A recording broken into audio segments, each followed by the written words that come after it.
Hi everyone, I'm Ria. I'm a product manager working on GitHub Copilot in Visual Studio, and today I'm going to walk you through some of the brand new models that we've introduced into Visual Studio Copilot Chat and how to get the most out of them. So you can access these models by clicking the brand new model picker in the chat area. You'll be able to notice that we have not just models from OpenAI, but from Anthropic and soon from Google as well. There are plenty of options to choose from depending on your needs. In this video, I'll share how I personally like to use the different models and provide some insights along the way. I'm going to start by selecting the edit option. Here, I can actually edit multiple files at the same time. And for this one, I'm going to use a different model than the default one. I'm going to start off by asking Copilot to create a method to calculate the total price given as list of names and prices. I'm going to use Claude Sonnet 3.5 for this one. Let's see if it understands the nuances and generates a useful response. So the reason I picked Claude, it was because it's really good at keeping track of large context, understanding dependencies in files, function calls, and how different parts of the code base interact with each other. And you can see here, it actually generated a plan for me. So you can notice that it is creating the method that I asked for iBasket service and implementing the method in basket service. And in addition to that, also creating unit tests. Now, it's going to show me all of the edits that it's suggesting to make. I can click through to each of these files and see the suggested edits. And I can also try and accept all if I wanted to. So here I'm clicking basket.service. That looks really good, so I'm going to go and accept it. In this basket.service, I also noticed there's 2 suggestions. This looks great, so I'm going to go ahead and accept the first one.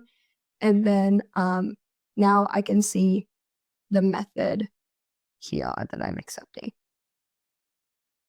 And then I'm clicking this last one to take a look at the unit test that it suggested, and I've gone ahead and accepted it. Awesome. And that's all powered by Claude 3.5 Sonnet. Now, I'm going to switch back into the regular chat experience and ask more of a technical question. This time, I want to refactor my basket.service code to improve performance while maintaining the same logic. For this, I'm going to use Gemini. I found Gemini great at optimizing and improving structure. And one thing to note before we start is that Gemini is coming soon, so you might not have access to it straight away, but it is coming. Awesome, Copilot's starting to generate a response. I'm hoping that Gemini is going to be able to give me some interesting strategy for refactoring this code for optimization.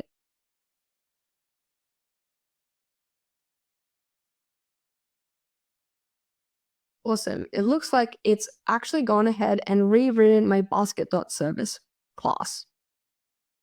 Before I continue, I'm actually just going to click basket.service since it's not open right now. And then, something I really like about Gemini is its structure. It provides me the code. It gave me an explanation and some reasoning here. It's implementing caching and cache invalidation logic to reduce the number of database calls, which is a great mechanism to actually solve this problem. And this will improve my performance overall. I really like that it also is highlighting the next steps for me in terms of integrating iMemory cache here. So that looks good. So I'm going to go ahead and try and apply it. I'm just taking a quick glance to review the code. And I think I feel good enough to accept. Awesome. So that's some of the awesome power from Claude. Now I want to show you a different model, O1. Now, for example, for this scenario, I'm actually going to try and get it to integrate a external inventory service while trying to respect my solution boundaries. While doing this, I'm going to see if it can reference, I'm going to reference solutions so that has the right context in order to actually answer my question well and send it off. Now, in my experience, O1 is the best at reasoning out of all the models, but it's a little bit slower and requires more compute. So I typically use it for larger and more complex questions, just like this one. Here's the response. I like the structure of this. It recommends introducing an interface into the application core, and it explains to me how to do it. This is exactly what I was looking for. It depends on it took in all of the dependencies into account and suggested adding an inventory service in a pretty structured way. This is super useful. Um, if I wanted to implement this now, I probably would go ahead and go into Copilot edits and just make the necessary changes, and also introduce this inventory service call layer. And that's all I have for you today. These are just some of the new models that have come to Copilot Chat in Visual Studio, and this is how I like to use them and get value out of them. Let me know in the comments below how you utilize them. And if you're interested in checking this out, make sure to check out the description to see how you can get Copilot for free. Thank you.